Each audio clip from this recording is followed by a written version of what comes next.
Hello, boys and girls. This screencast will help you with body paragraph 3 of the cat dog essay to create a topic sentence using a quote.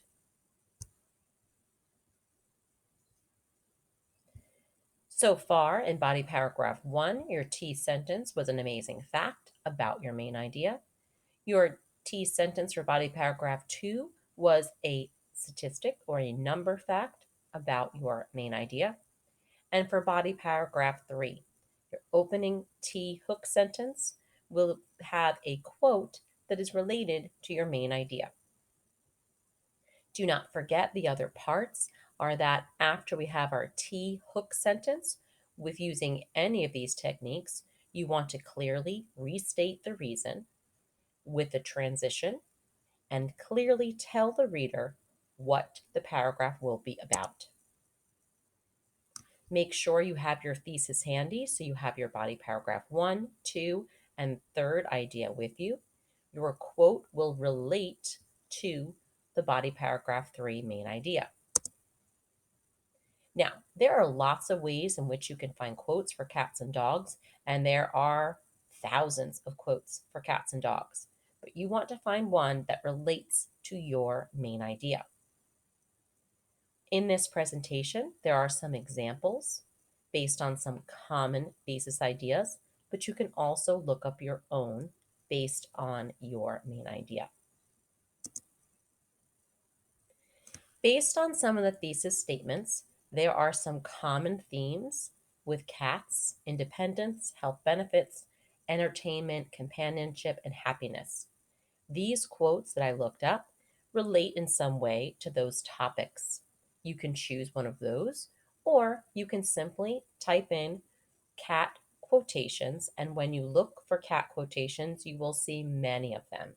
They may or may not apply to your main idea, so you may have to research for a bit. I went through a lot of websites and pulled out the ones that fit these topics well. If you would like to look at the websites from which they're from, you would click on the link. It will take you to that website in which that quote is listed there. It won't take you directly to the quote, but it will just show you that quote with other ones. So you're welcome to look up your own. You do not have to use these, but the quotes that you do use, the one quote you do use, should relate to your main idea. Otherwise, it won't help attract the reader and keep them focused on the main idea. These are some common main ideas or thesis reasons for dogs, and these are some quotes that relate. Sometimes a quote is listed as being unknown. We don't know who said it. Sometimes a quote is a famous saying. In this case, it's an Italian proverb. When we cite that, I will show you how to list that and discuss that. Sometimes we don't know who said it, and it might be listed as anonymous or unknown. Another thing you can do is if your quote is very long, and this particular one, it's very long, but it's there because of protecting their families. You could shorten it by putting a quotation mark here and just keeping what you need. If you only want to take a section of the text that would be in the middle, you would start and end with using ellipses, the front and the end, to show that you shortened the quote. On this slide, there are lists where there are many quotes about cats and dogs under many different topics. So if you see other areas that you would rather focus on, or if you'd rather look up your own, then you may. If you find any sites that would be helpful, you may send me the link as well, and I can add it here. But the key idea is to make sure that your quote is not any quote about a cat or a dog. And there are literally thousands of quotes about a cat or a dog, but it really needs to relate to your main idea for body paragraph 3. It's a great way to attract your reader, especially towards the end of an essay. Those quotes are usually very powerful and stay in the minds of readers, but you want to make them also connect to your main idea. In order to do that, your T portion will really be 2 sentences for this particular technique. The first part is going to connect to your main idea. The second part is going to generally list the quote, unless the quote came first. So if you're talking about how dogs are protective, You could start off with something like this: it is not just my opinion that dogs are protective, blank. You don't have to do name, position, title, just use the name. Blank says, and then you would list the quote. As blank always says, there are some quotes that are pretty famous as far as being known for talking about cats or dogs.